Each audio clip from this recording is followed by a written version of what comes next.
Hey guys, in this video, I'll be talking about the KAC M110K1. Did VFC do it right? Let's find out. Coming in at 6 pounds and 11 ounces, the upper and lower is made out of reinforced CNC post-processed aluminum. The Urex handguard only has Picatinny sections at the 3, 6, 9, and 12 o'clock positions near the magwell in front. The soft-mod B5 style stock is adjustable for 6 positions. The replica does come with KAC's iron sights. All the controls are replicated very well. The flat FD finish is very nice. It is not grainy or sparkly. This replica is fully licensed by KAC, so it has all the correct engravings, which are beautifully done.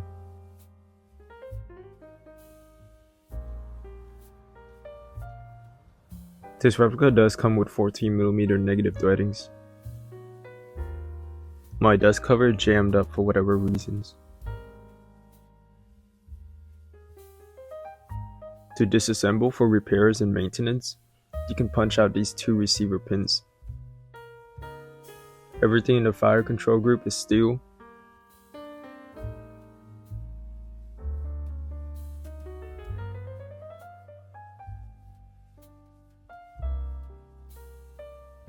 This replica does not come with an end pass out of the box. The CL Project adjustable nozzle is a drop-in. This uses VFC's guide hop system, allowing you to adjust the hop at the front gas block with an Allen key. To get to the hop up, first you would need to remove the lower half of the Urex rail by removing these side screws.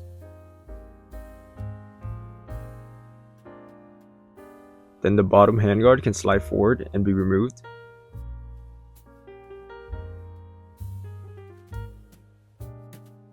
Now you will need something to remove the barrel nut, which is still hidden by the handguard. I would recommend getting VFC's barrel nut wrench to make it easier. Once the barrel nut is removed, the entire barrel unit can slide out and the hop-up system can be separated.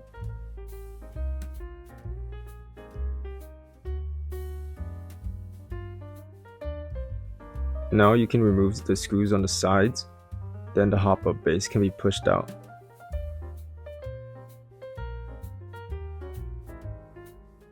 Finally, removing 2 screws on a hop-up chamber will give you access to the hop-up.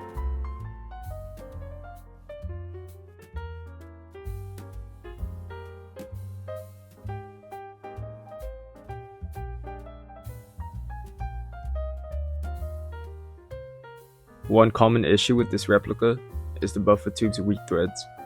The original buffer tube is prone to snapping from the threads, thus I recommend purchasing a real steel SR25 buffer tube. Superloop PTFE can be used for smoother operation.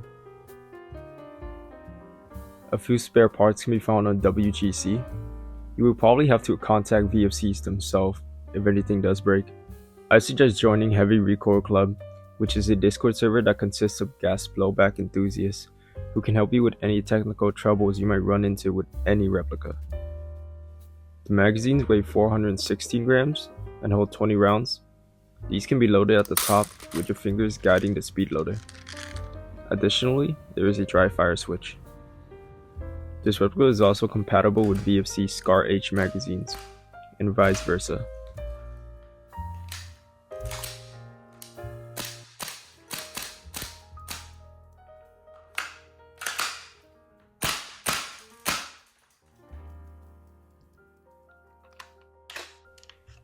Both magazine release works as intended. The charging handle is very smooth. The bolt catch and release works and is reliable. The selector is very nice. The trigger is pretty nice with a brake of 2.8 pounds.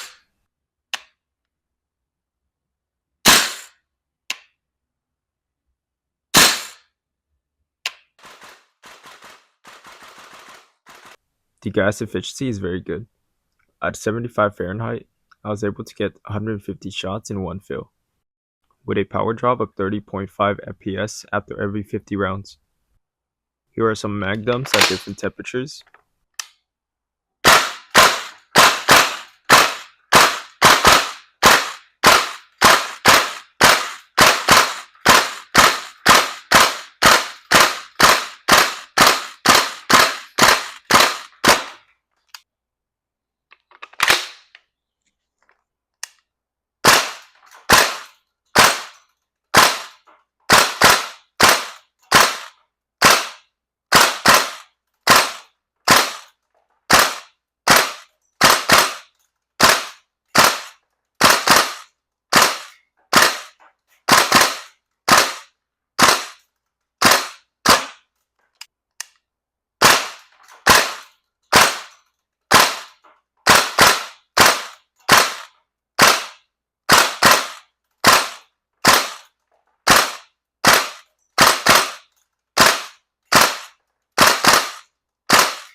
The recoil is nothing but amazing.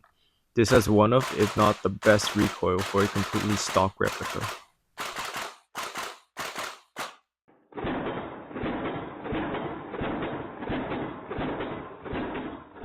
Here are a few comparisons for reference.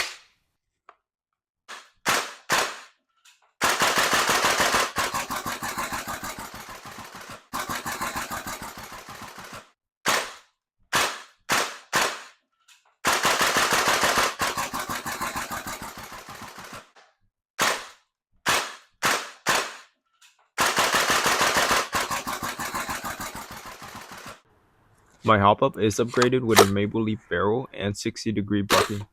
At 100 feet out, with .32s, the groupings are pretty nice.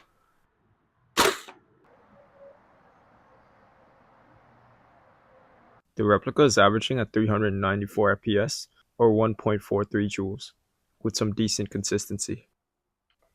This replica is extremely loud.